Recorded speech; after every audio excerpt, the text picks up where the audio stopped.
Hello and welcome to today's webinar, which is self-worth for success, a really important thing that I've been working through since I started my business. And I feel that I'm at the stage now to bring that to my clients, as well as to illustrate what I've been experiencing and going through as part of my own personal development journey. I think that this is really, really key. And I just want to share with you some of my learnings that I've experienced, particularly in the last few months, where I've really made a massive shift in the way that I'm doing things. And hopefully I can bring some of that to you as well. So if you're joining me live, you get the opportunity for Q&A at the end, which will not be recorded. If you are watching on the replay anyway, do ensure that you try and make the live if you possibly can, because that means that you get a little bit of free time with me, and I can answer any questions that you've got from the session right then and there that you can take away with you as well. So let's make a start. So as of most of these things, I always start off with, what does Google and the dictionary say about this particular topic? And I had a look, and Merriam-Webster dictionary say that self-worth is feeling you are a good person who deserves to be treated with respect. So for me, that feels massively surface level.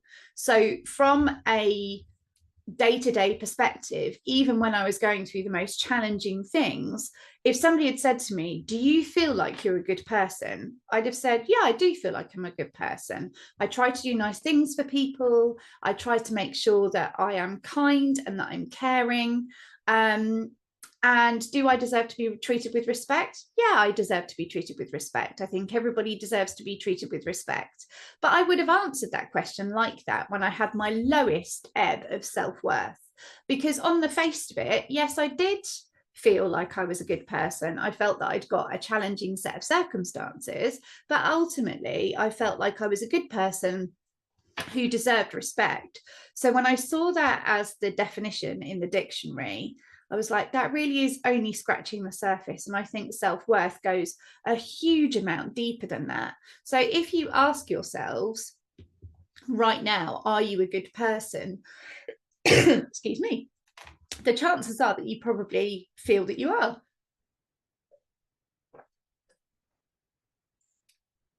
You may have made some mistakes. You may have done some things that didn't quite turn out as you expected them. But ultimately, you probably feel that you're a good person and that you do deserve respect from other people, even if you're not getting it. Oh, this is bad timing. Hold on 1 second. I'm just going to have a little cough.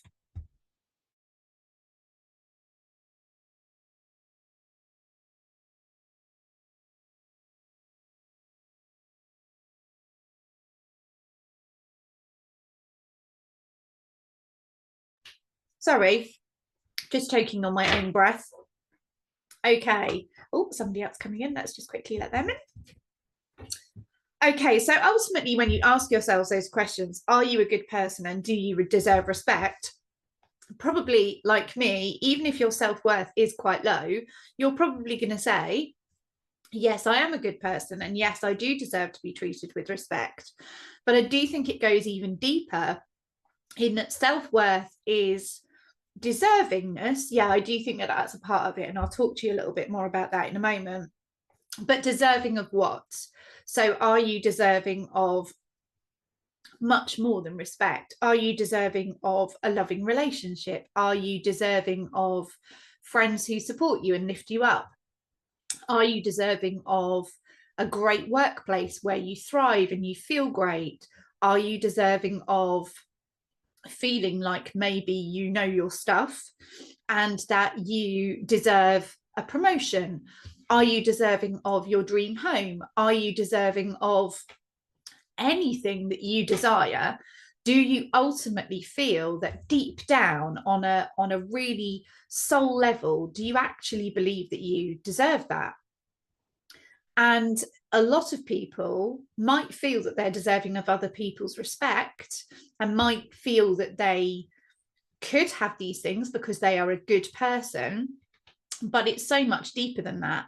So it's about making sure that you even know what it is that you might feel deserving of. Like, if you don't have a goal, if you don't have a dream, if you don't have a destination, if you don't have a plan, then what is that self-worth, that deservingness going to equate to? And for the most part, people don't know. So the first question that I'm going to ask you is alongside this, but I think it's a really, really key question, but it's quite a deep question. And to be mean, I'm only going to give you a minute, because if I gave you 20 minutes, you would still struggle in that time to really think and achieve what it is that you are about.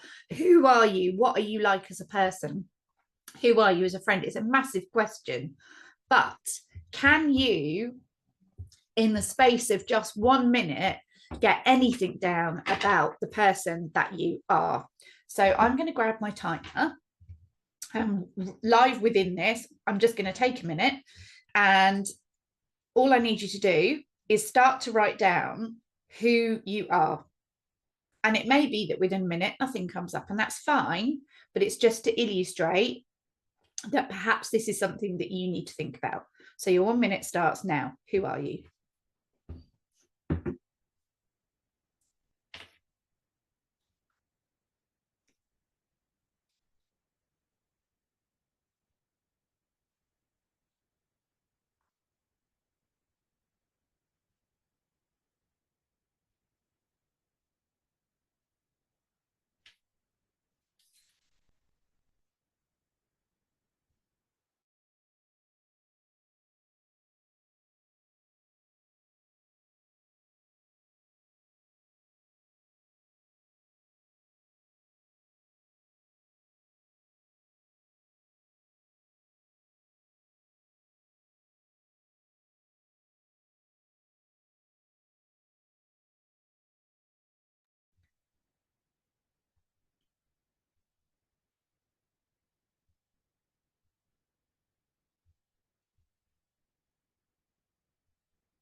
And that's the 1 minute timer up. So if you were furiously scribbling throughout that and had lots of things down, that's amazing.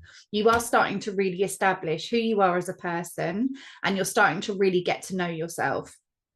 If you sat there thinking of 80 gazillion questions about who are you and which bits you should write about and what have you, that's a really good sign that you really need to take some time out and really think about who you are, because actually establishing a foundation of self is one of the most important things that you will ever do in your life.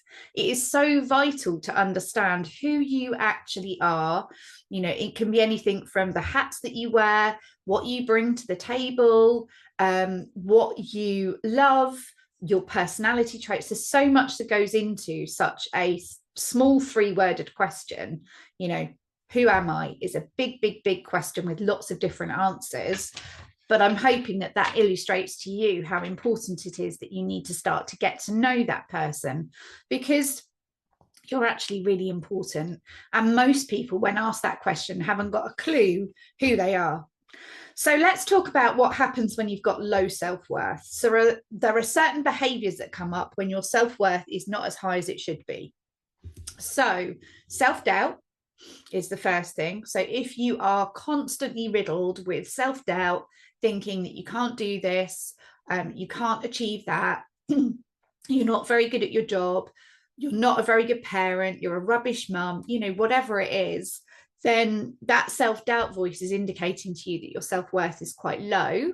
Alongside that criticism, like if you stop and listen to yourself when you are self-criticizing and think about, would I say that to a friend?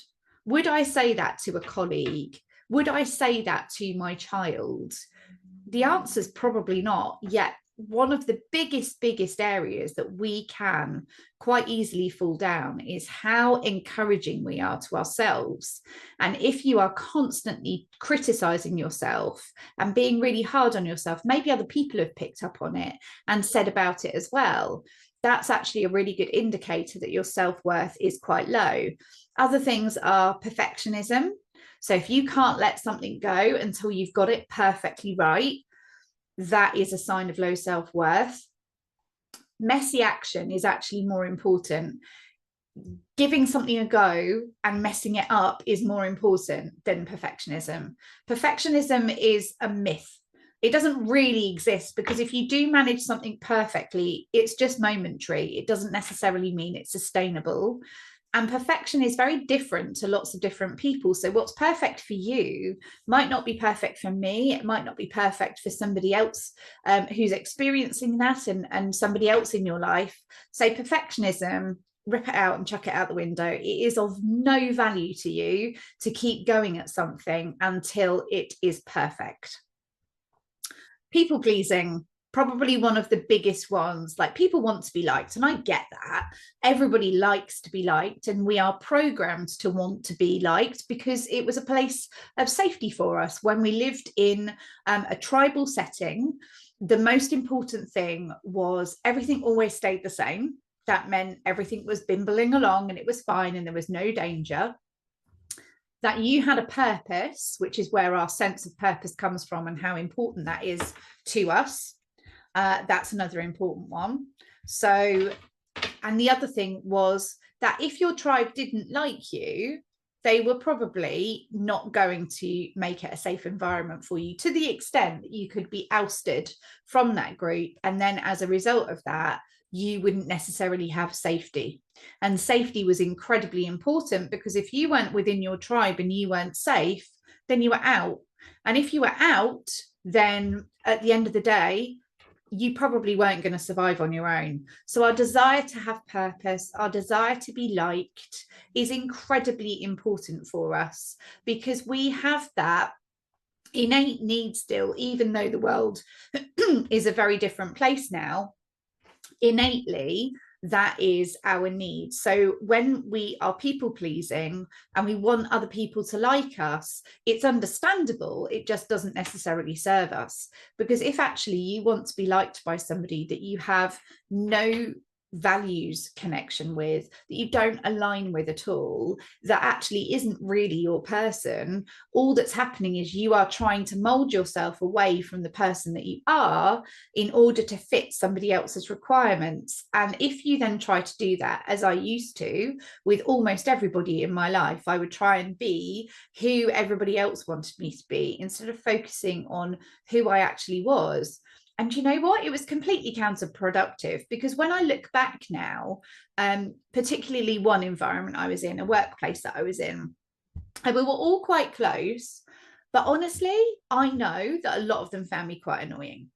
And the reason they found me annoying is because I was trying to be somebody that I wasn't, which then grated, which then caused them a problem, because they, I guess on some level, probably knew that I wasn't being very true to myself, that I was trying too hard. And when somebody tries really hard, it's just a little bit icky, really. And actually what's happened since I have really got into my personal development journey and developed who I am, like now, if somebody doesn't like me, bless and release. I don't need people to like me. I have curated a really good circle of friends. I have curated a really good set of colleagues, other business owners and what have you, that I get together with.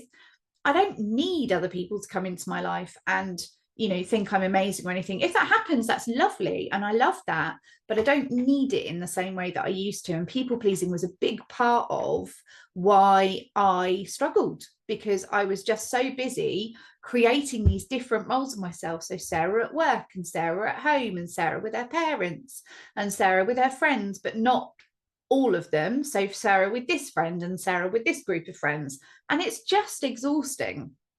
So again, another symptom of that low self-worth. Self-sabotage behaviors come under that as well. So anything that you're doing that isn't ultimately looking after yourself, and sometimes ultimately things that you are doing that are going to cause problems later on. So that could be things like drinking, it could be taking drugs, it could be purposefully messing things up to recreate the story that you didn't deserve it in the first place.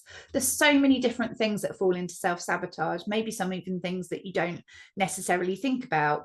And the other one that people don't really think about very much in terms of self-worth is busyness. So if you are working like you are running around like a headless chicken, and what you're doing is just doing, but not really thinking about whether it's the right action or the right thing to do, that again is a good indicator of low self-worth, as well as a lack of resilience. So just for clarity, we're human. We're human, and we will feel self-doubt. We will feel self-criticism or exhibit self-criticism. We will want something to be perfect when it can't be. We will try and people please intermittently. We will do things that are a bit of self-sabotaging behavior. The most important thing is, are you going to get back up from it, and how quickly? So we're still going to do all of these human things. We just don't need to attach a story to it whenever we do, and going, oh, I knew I couldn't do it. Oh, I knew I couldn't be consistent in that. Oh, I knew I couldn't persist. No, stop. It's about saying, I did that thing, that's old behaviors, and now I want to change it. Picking yourself back up and growing the awareness that that's something you've done, and rewriting the story. And again, I'll come into that in a bit more detail as well. So just going back to that big question that we asked about who you are, it's the biggest question, and most of us don't really know in great detail who we are as people. We don't really understand that. And in a way, that's slightly bonkers, because the person we spend the most time with in our lives is ourselves. Whereas actually what often happens is we are the person who we know the least. We are the person that we are least aware about. We are the person that we reflect on the least, because certainly for me, I grew up in a society where you didn't talk about yourself. You didn't self-celebrate. You know, that was big-headed, that was arrogant. What would people think if you even thought about yourself? You know, it was all about treat others as you would like to be treated, and all that kind of thing, which again, I think is utter rubbish. You treat people how they would like to be treated. Just because you like things a certain way doesn't necessarily mean that somebody else is. But in that period of time where we just focused on everybody else, what happened was we ended up doing that at detriment to ourselves. Whereas actually a clear picture of who we are as a person, and how we behave in certain circumstances, is really, really important. So if you are going, well, why can't I just do that? Why can't I move past that? Why am I not achieving that? Why is that not happening for me? All of those things are about not having a clear picture of yourself. Getting a really good understanding of yourself, it's a lifelong commitment, because things change and you can't know it all in a really short period of time. It's about layering and developing and understanding, so that you can actually look ahead and say, I've got this coming up next week. That's really going to trigger me. How can I protect myself against it? That's like when you know you've got really good self-knowledge, is when you can start to preempt things before they happen and understand how you're going to deal with it. And it's not then about going, oh my God, you can't do this and you mustn't do that and you shouldn't feel this way. It's about going, I accept that this is what's going to happen for me in this situation. Here's how I want to change the story, and here's how I want to do something differently. So a lot of people, a lot of clients who come and work with me, when I say to them, what would happen if you, actually, I'm going to ask you guys as well. I'm just going to give you a couple of minutes to think about this. So what would happen if I asked you to sit in a room in your house with no telly, no music, no phone, no book, just a pad and a pen, and that's it? And you are not allowed to pick up the pad and pen for 20 minutes. You just have to sit and be. Now, I could say probably 90 to 95% of my clients at the beginning of the process of working together would be utterly horrified at the idea of being alone with their thoughts, with nothing to do, nothing to distract them, nothing to fill the silence in the air, and would be quite horrified at the idea of spending that time by themselves. By the end of it, they have trusted me, and their self-relationship improves because they allow the thoughts to come and they treat them with curiosity instead of with fear. So if the idea of sitting in a room with just your thoughts for 20 minutes appalls you, it's because you haven't really given time to what those thoughts are and started to work with them and through them so that you can develop and kind of come out the other side with a relationship with yourself that means it's okay for you to have those thoughts and feelings. So my next question for you, which is just a quick one for you to think about, is, do you like yourself? Because most people don't like at least certain elements of themselves. I think that that's probably across the board. I don't like everything about me, but I'm learning how to work through some of those things which are not serving me, and which put me back into an old version of me that I am wanting to move past. So again, lots of people would go, oh, I've never thought about that question. I don't know if I like myself. I don't know how I feel about myself. And actually understanding that there are going to be bits of you that maybe you're not so keen on, but alongside ultimately liking yourself as a person, that feeds back into that somebody who deserves to be treated with respect. That bit of liking and knowing yourself is really important. And all of these feed into what you can ultimately achieve as a version of success for yourself. So self-worth is really about digging down inside of you on a soul level and working out, do I know myself? Do I like myself? What do I ultimately want? And do I feel that I could actually go out there and get it? And all of those other parts before the do I feel I can go out there and get it have to be established and clear before you can do any of the other stuff. So let's move on to the what do you want? So this is more like the future vision for my success. So stick a pin in the other stuff for the moment. So the most important thing, and jot this down as a question to think about afterwards, is where am I at now? So, and that is a picture of your life essentially. So what hats do I have? Where am I in my career or my business? What is happening right now that I like, and also what I don't like? Am I happy? Am I fulfilled? Are there enough warm, fuzzy moments in my life for me to say, actually, yes, I'm happy and there's nothing that I would want to achieve? So for me, happiness isn't a permanent state of mind. Happiness is a collection of moments of warm, fuzzy niceness. And the more that you can have of those, the happier you feel.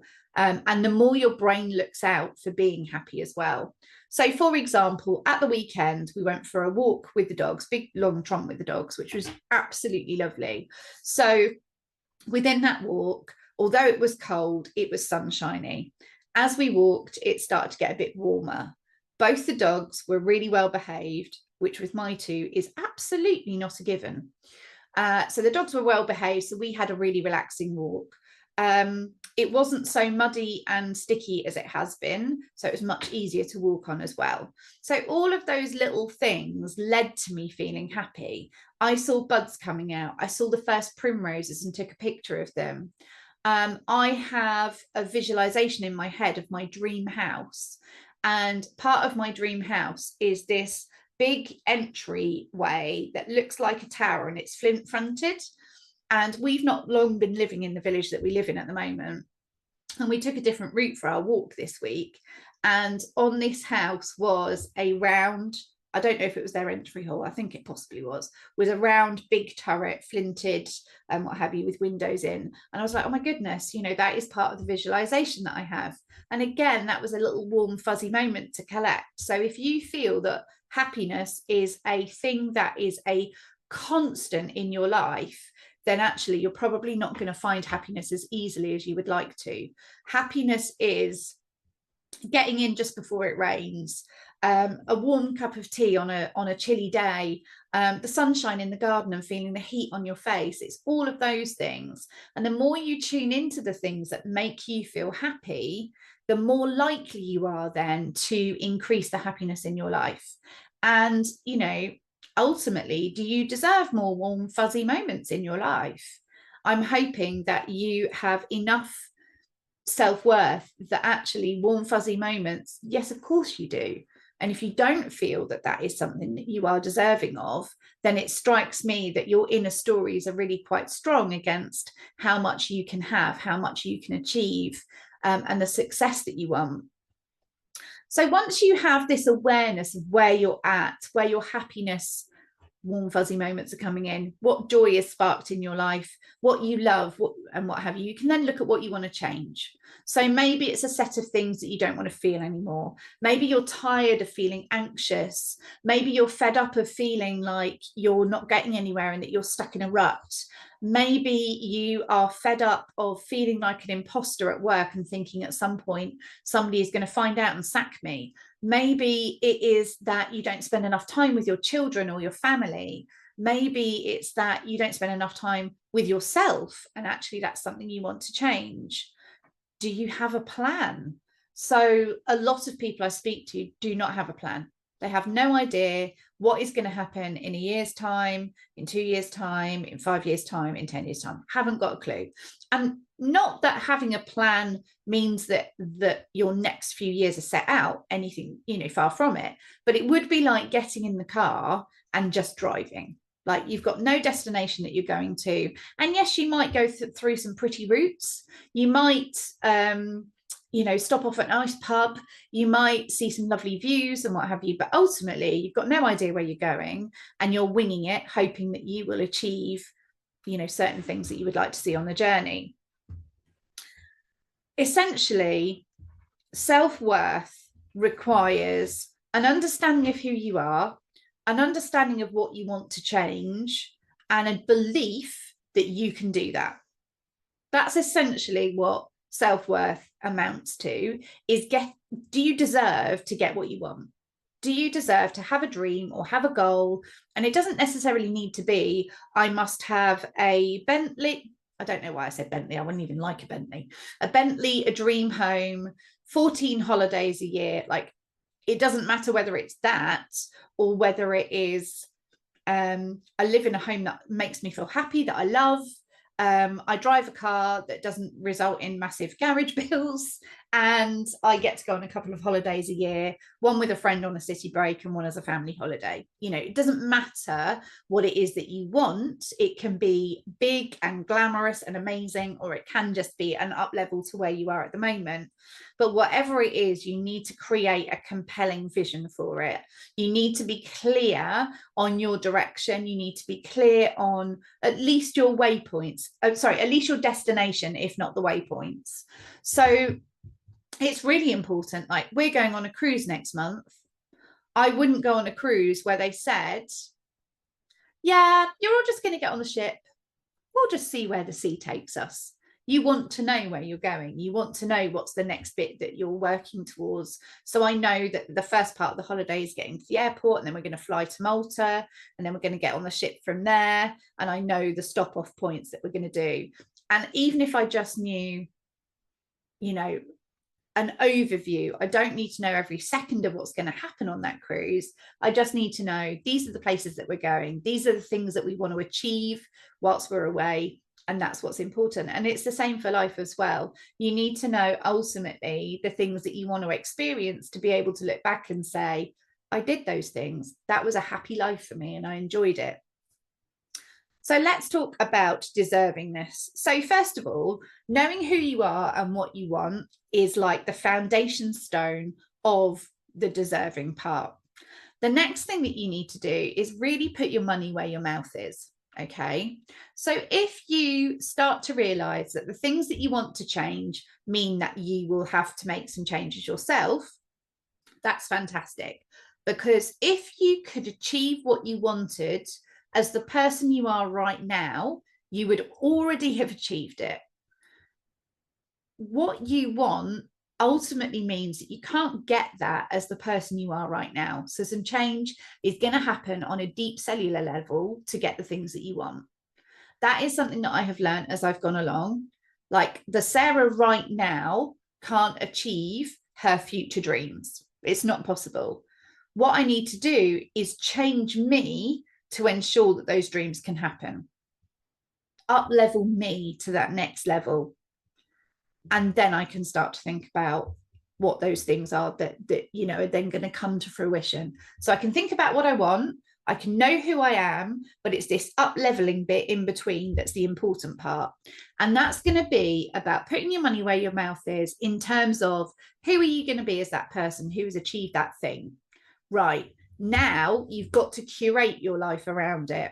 So you've got to work out, have I got the right people around me? Am I spending time with the right people?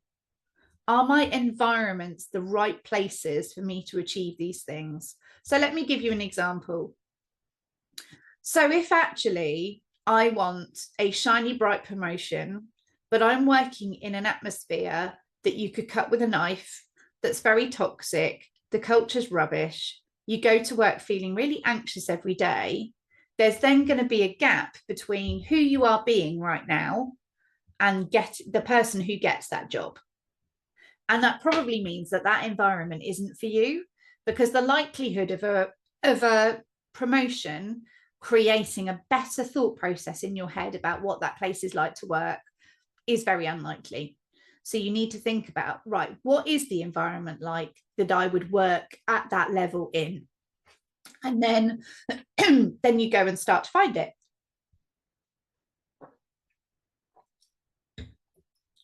And it's the same with people. Who do I spend a lot of my time with? If I spend my time with a lot of people, sorry, I need to cough again. Oh dear, what a day.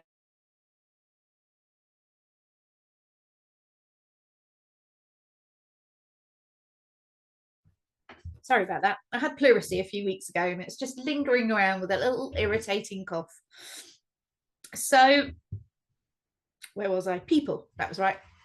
So if you're spending time with a lot of people who don't lift you up, a lot of people who don't see what the point is of your ambition, a lot of people who will talk down to you or talk you down and stop you from achieving what you want. Like realistically, you should always spend time with people in your life who are at the next level that you want to be, who inspire you, who encourage and motivate you, who think the sky's the limit for you.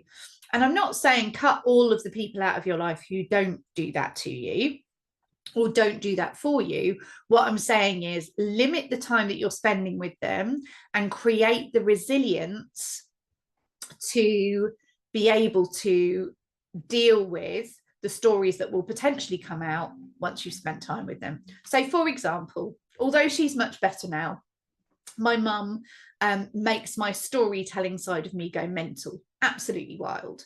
And I'm very aware of that. And I have to kind of dial that down a bit. So I'm sure she thinks she's coming from a good place. I'm sure she does. But sometimes it doesn't come across that way. So a really good example is during the pandemic, I was homeschooling two children at very different levels. So they were only slightly different in age, but they went to different schools. I've got one child who was very academic and one child who really struggled and really needed a lot of support to do the work at home. So I also worked for a company which was incredibly toxic. The owner of the company told us, just do what you need to do each day and then get away from your desk. Just focus on all the things that you need to focus on and don't worry. The MD did not share this view. And as a result, I was trying to juggle schooling two children with doing all of my hours at work as well. In addition to that, I was kind of a single parent during it because my husband was frontline. So he was super busy, back late quite often, and had been in contact with people who had had COVID throughout the day. So we had to come up with like a sequence of things that he would have to do when he got home before he was able to come in and see us. Anyway, it was a really, really hard time. I was really struggling, and I was emotional eating. Eating was pretty much the only thing that we could do during the pandemic. And I remember my mum saying that she would like to come over and we could sit in the garden and she'd bring lunch for us, etc. I thought, oh my God, that's so nice. I'm having such a rough time at the moment. I'm really struggling. And I wasn't doing too well in terms of like, I was anxious a lot of the time, quite depressed. Anyway, she brought the sandwiches over and a flapjack, I might add, to tell me that she was worried about how much weight I was putting on.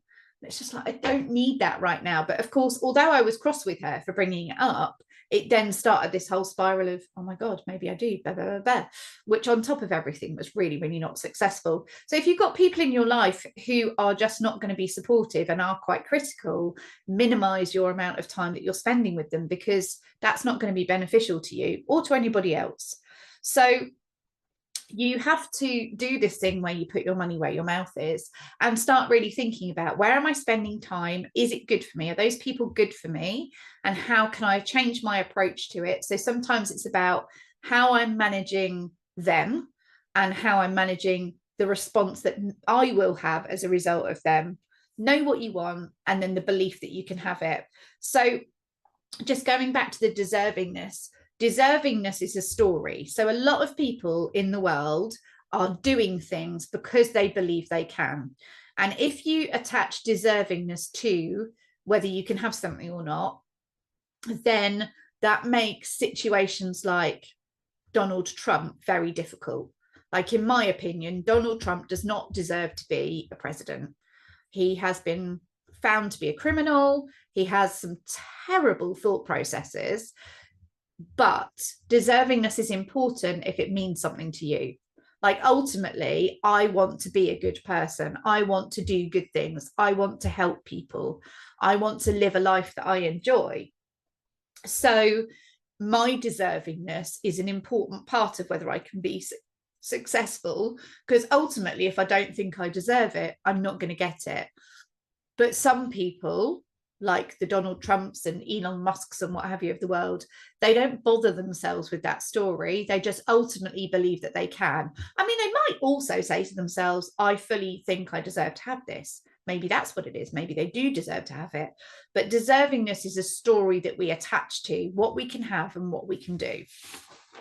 So let's talk about the next steps of that. So you can, in your conscious mind, start to become quite clear on what it is that you want, who you are, and you can be very logical about that, that yes, if I take the right steps, this is what will happen, and it will lead to those things. So in your conscious mind, which is you as you are right now, you strengthen the story. And you strengthen the story so that even on the bad days, you can still say, today is not a great day, but ultimately I still believe that I can have these things. You get firm on your direction and firm on your desire. And one of the biggest things that can help something to come to fruition is how you feel about it. So how will this thing that you desire feel for me? What will it look like for me? What will it taste like for me? And really get into the, like, the inner part of it. So it's not just a promotion. I will feel knowledgeable, successful, etc., etc. I will feel fulfilled. I will feel happy. I will feel like I've got there. I will feel like I can do anything. All of those things are the things that make it really, really great in your head. But there will still be this little bit going, okay, so I've got the story. I feel like I deserve it. I've strengthened the story. I know how it will feel. Why am I not still there? Why am I not getting to this point I want to? And it's because the most important part of what rules who you are and what you're doing is very much deeper inside you. It's your inner you, your inner child. So a lot of people refer to this as the inner critic, but I think calling it an inner critic gives it more status than it should be. So if you say to yourself, I've got an inner critic and it tells me I'm rubbish at these things, you're almost indicating that that inner part of you is right and is getting it right and needs to be listened to. And I think that that is the wrong way of approaching it. You can soften, instead of calling it the inner critic, your inner child. And all of these things are coming from a child, coming from a child's perspective, coming from wanting to keep you safe rather than wanting to cut you down. It seems to just soften the thoughts a little bit. Because if it's a child telling you those thoughts, you can say, it's okay. It's going to be all right. We're fine. We can do this. Stick with me. I'll keep you safe. Instead of, oh my God, this higher power that is telling me all these terrible things is right. And now I need to do X, Y, and Z and I can't do it. So the inner child holds all the power because they ultimately just want to keep you safe. So their thoughts, their feelings, their beliefs are directly correlated to your ability to achieve. So the next step for me was really getting to know this inner part of me who was bringing up all of these fears, who is scared, who is loud, who is anxious, who just doesn't get adult life. And it's not that they will ever develop in emotional intelligence. What it is they will become contented. They will become okay. They will trust you. That's the relationship that you need to develop. So for me, my inner child is just a young version of me. It's just me when I was younger and the stories that I had told myself. And I have a photograph of inner me, who is super cute with the worst fringe ever. But, you know, it really helps me to be compassionate when I'm talking to that side of me, to have that photograph and remember she's just a scared little girl and that's okay. And I can parent her, I can reassure her. And sometimes I have to be really firm. Like, you know, when your kids are doing things when they're young and they're really freaking out, sometimes it's about, no, it's going to be okay. And sometimes it's about, look, I need you to stop and I need you to look at me and I need you to breathe and I need you to calm down. So sometimes it's very strict, firm parenting, and sometimes it's the reassurance and the love and stick with me, we've got this. So how do you get from your conscious mind thought processes to really starting to do the inner work and to do that? So the first thing is creating a relationship with that part of you, making sure that you are making time to talk to them, to listen to what's being said. It's just a voice in your head. So I started having conversations with my inner child, which would me as I am now, asking questions out loud, and the thoughts being the things that she was saying back, and starting to really create an awareness of what triggered me, what I found challenging, what I was thinking about myself, what I was thinking about what other people would think of me. And once you get the awareness that you can say to yourself, oh, hold on, I'm having this negative thought process at the minute, you can then start to act with curiosity around that and change the story. And so my go-to statement for my inner child when she's kicking off is from a song from Wicked, which is called I'm Not That Girl.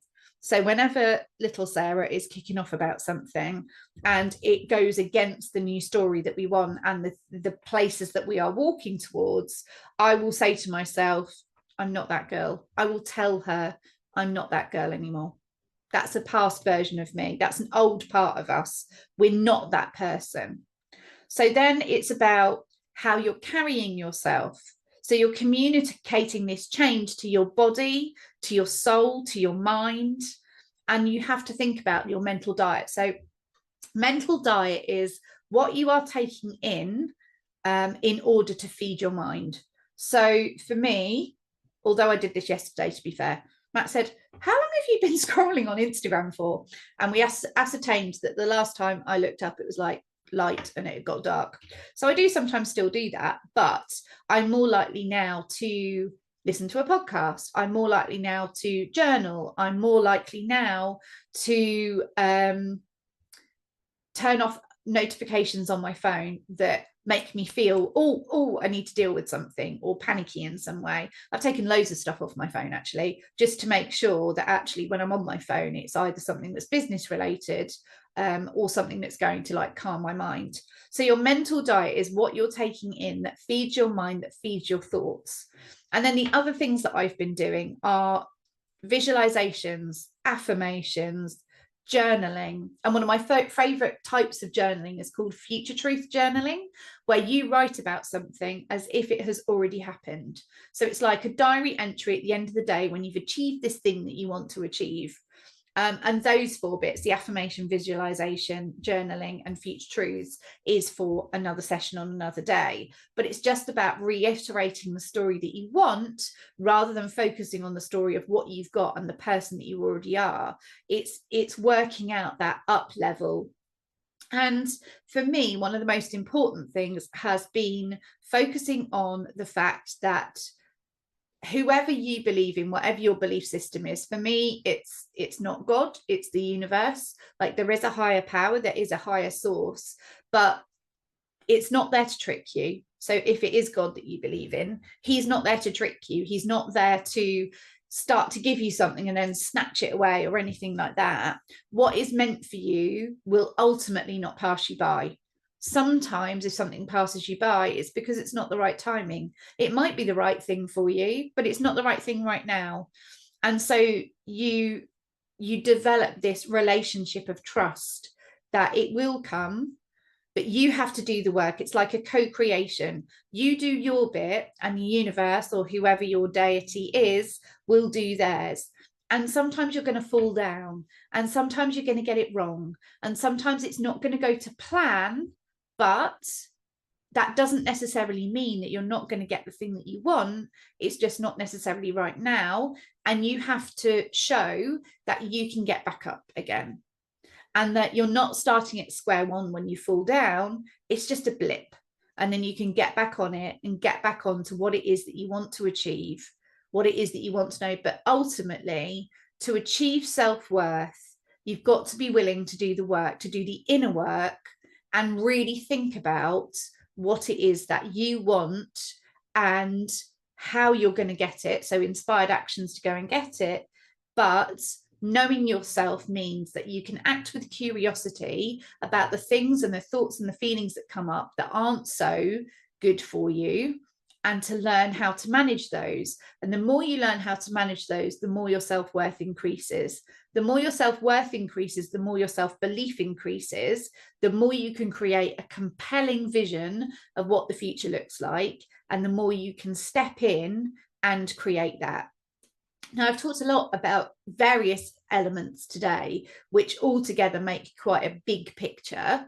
If you would like to connect with me and develop this a little bit further for you, because a big part of this journey isn't just the knowledge, it's also the accountability.